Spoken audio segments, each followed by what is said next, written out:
Hello everyone. So today we are going to implement this procedural train track using Unreal Engine procedural content generation framework that is introduced in Unreal Engine 5.2. So procedural means this is based on a spline, and if I modify this spline, the track will be automatically adjusted to match the new path. So all these components are laid out procedurally using the procedural content generation framework. Let's see how to do this today. Okay, so to create this procedural rail track, I have already imported created in Blender these simple models and imported into Unreal. So this is the rail track mesh. This may be a bit large, but we can modify the scalings through the procedural system, and this is the railroad tie. So right, so now to create the content using this procedural content generation framework, you have to enable that plugin. It's available in Unreal Engine 5.2. so just go to plugins. If you don't know, here settings, plugin, and type procedural, so you get this procedural content generation plugin. This was already enabled by default, so you just have to enable this one and you will have to restart. I have already enabled it, so I don't have to restart. Right, now we need a spline to show where this railroad track is going. So for that, we need to create a simple actor blueprint. I'll call it BP railroad, and here I'll add a spline mesh component. No, not a spline mesh, just a spline component. Right, now here if I drag and drop it into the world like this, you see this spline is already there, so you can just drag it, and if you keep Alt pressed and drag, the mesh, the point will be duplicated and new point will be added. Okay, so here is our spline. Now let's create a PCG graph. I'll call it PCG rail track. Okay, now first we need to get the spline data into here. So if you right click and type spline, you have this spline sampler and get spline data. So if you press get spline data, we can use this to connect with this BP railroad spline. How to do that is like this. Here in the actor filter, you can set all world actors and actor selection. We can add a tag also, but to make it easier, I'll use by class and actor selection class. Here I type BP railroad. Okay, now here we can add another spline sampler. So if I enable debugging for this, I will see spline the sampling points, but first we need to have this PCG graph. We can drag and drop into the world, and it's created like this. So now you see some lines, some additional lines along this spline. Those are coming from this. Those are coming from here. I enabled debugging. If I disable it, they are gone. So I'll keep it enabled so that we can see it's working. Oh, this one. And as you can see, it's not covering the entire world, entire spline. No need to cover the entire world. So let me go to the top view.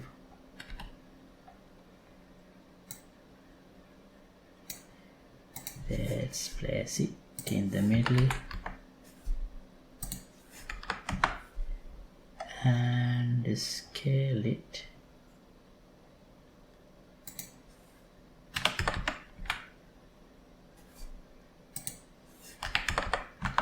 Like this, so it covers the entire area.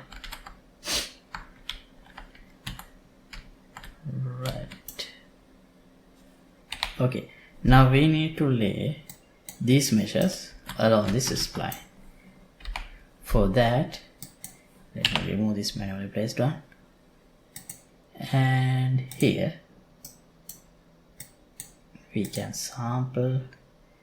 Let's add a mesh spawner, static mesh spawner, and if I directly connect this like this, and as the mesh, let me add a mesh entry and select this mesh. Under descriptor we can select that mesh, and you see it's placed along the spline but not exactly in the way we need. So but the placement is fine. So if we want to place them close together, I'll use distance on a spline and the distance increment 100. Let's see how it looks on 100. This seems a bit fine, but maybe 50 is better. Yeah, this is much better. And also for reference, I have placed an empty character here. I think it should be a bit, should have a bit width wider. So if we want to modify these points, like adding an offset or scaling or rotations or anything, here this out, we can use transform points like this and insert this. So by transforming, we here, as I said, we can add, if we want, we can add an offset. For example, let me add 50, and now you see these they have some offset. Oh, it's a random offset, that's why some of them are high, some of them are not. Okay, but for the scale, which one should I increase? I think Y. I don't need to have any randomization. I'll put same value for both min and max. Yeah, it's increased. Easy. Yeah. Oh. Wait. Why it's not increasing? Alright. Because I have also enabled uniform scale. I need to disable it. Now it's good.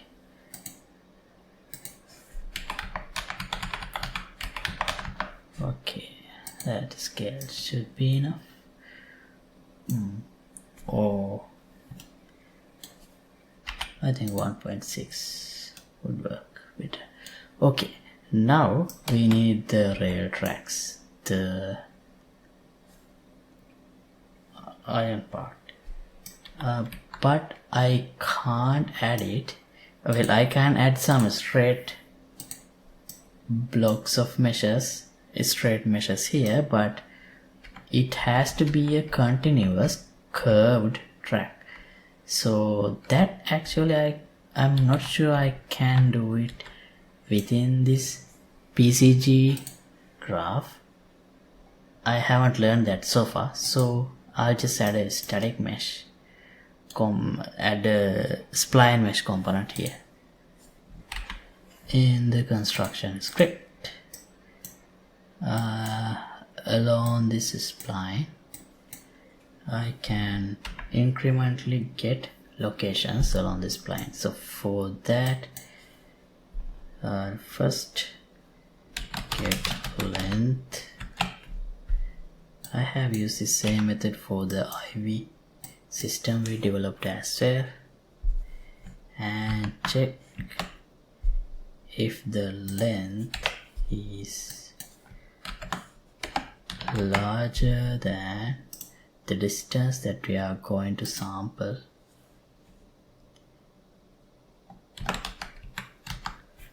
Wait, this could be a local variable.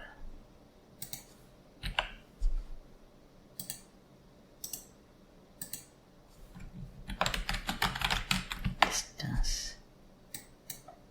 Okay, if this is true,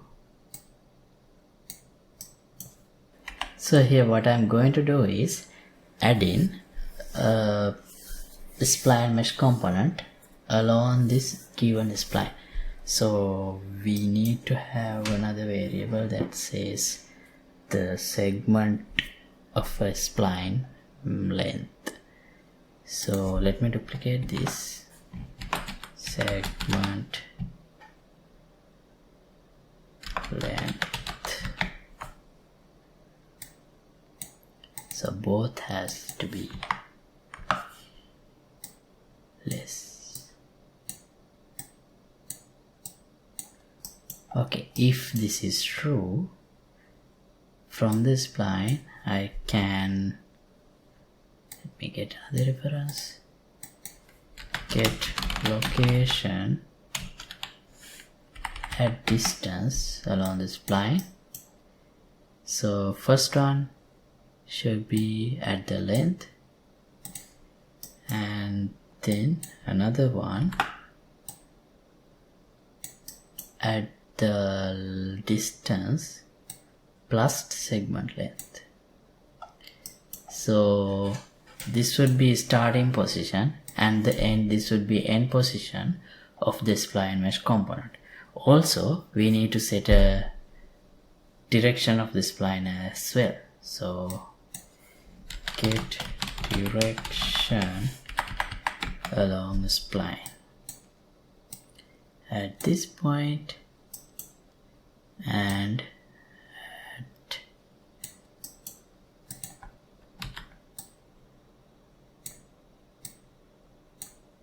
at this point. Okay, now we can add spline mesh component and set static, wait, I can say it here, yeah, rail. Let's set it, and then we can set start and end.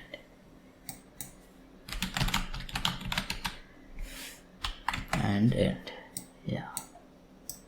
So this is a start position, this is a start tangent, this is end position, this is end tangent, and then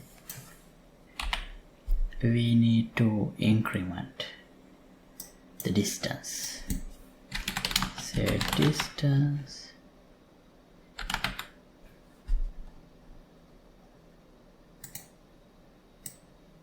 with distance plus segment length.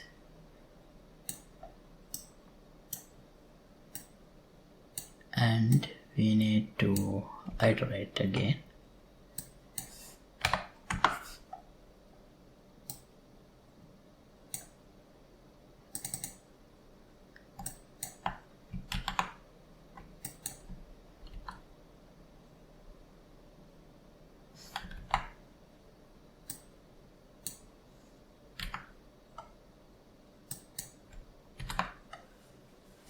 Okay, now this should add. Oh wait, I think I caused an infinite loop because I didn't change the segment length. I didn't give a value, it is 0, so now it's running an infinite loop. I have to end process and do the work from beginning. Okay, I redid the code and this is the result. So we do get the rail track, but we need 2 of them on the sides. So first mesh, we should, instead of directly giving the location, we should add an offset. So to the left, one to the left, one to the right. So that means this one is get direction, this gives the forward direction. So there is another node.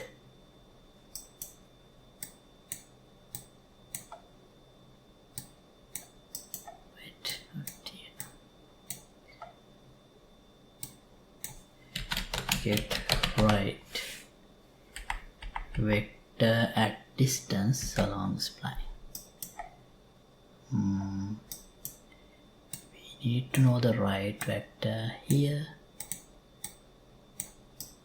and here. Get right vector at distance along the spline.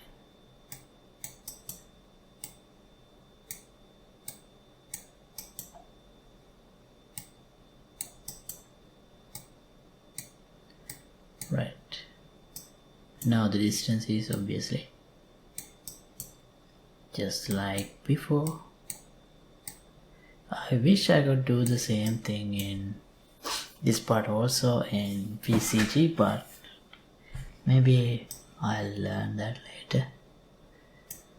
Okay, so here this is the right, so it should be moved to left. So this multiplied by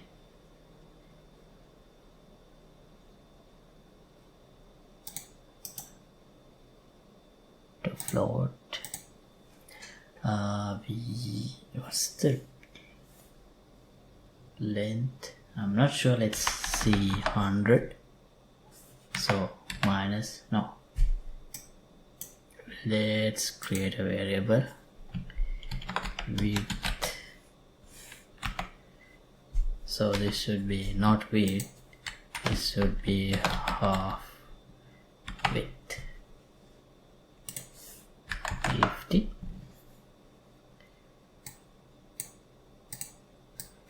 Multiplied by -2 and add to this and add to this. So this should be the starting point and end point. The same calculation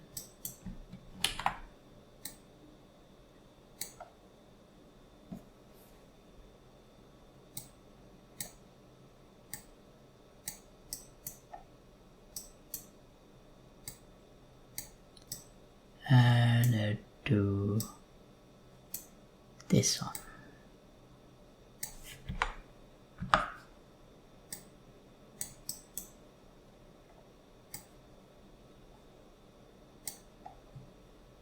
compile, save.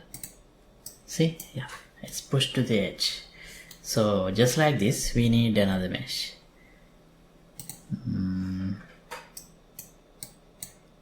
Let's get some space and duplicate.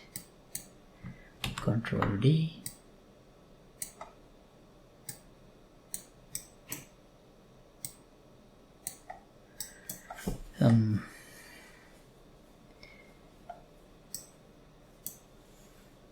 The same calculation but with a positive.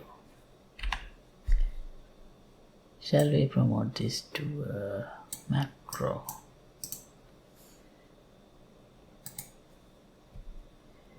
Offset.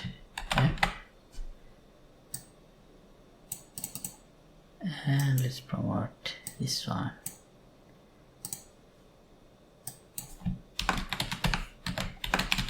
Left, right. So this is -1 here.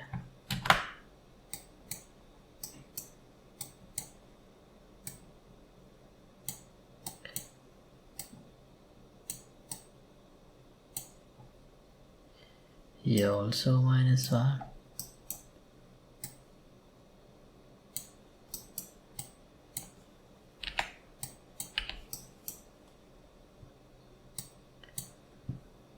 See if it is working. Yeah.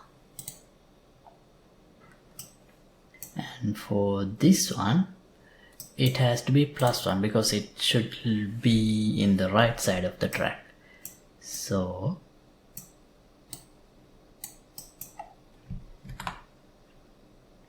Control D.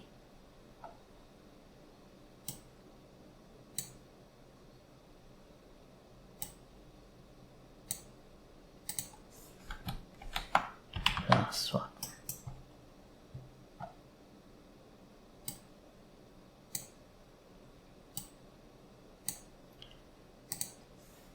+1.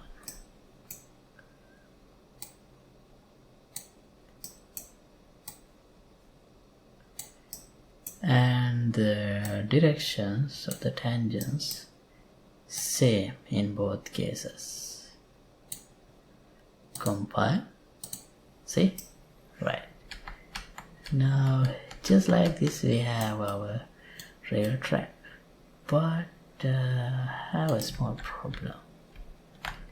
The problem is, you see the track is buried, half of it is buried.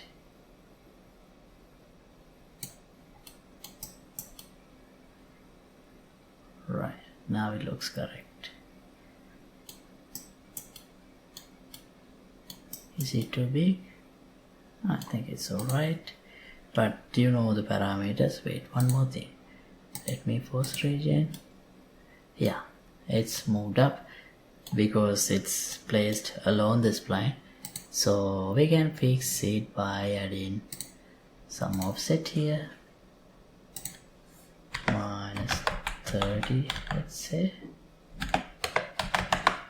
Maybe it's too much. Yeah, it's too much.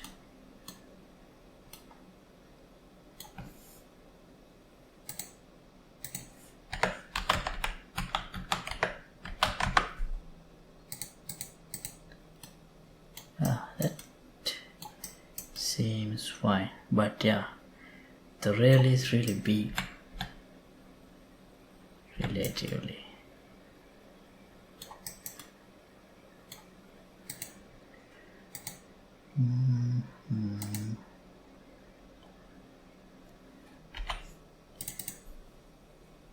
This is the rail, so what if I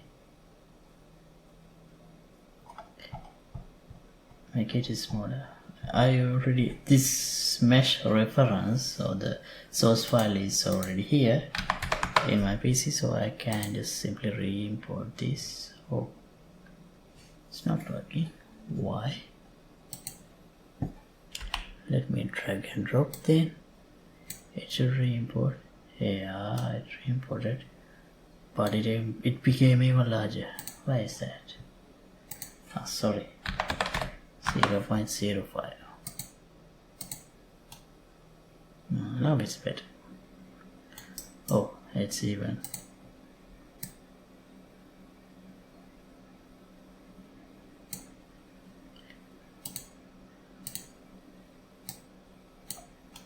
Right, now it's better, but we have to readjust this. Yeah,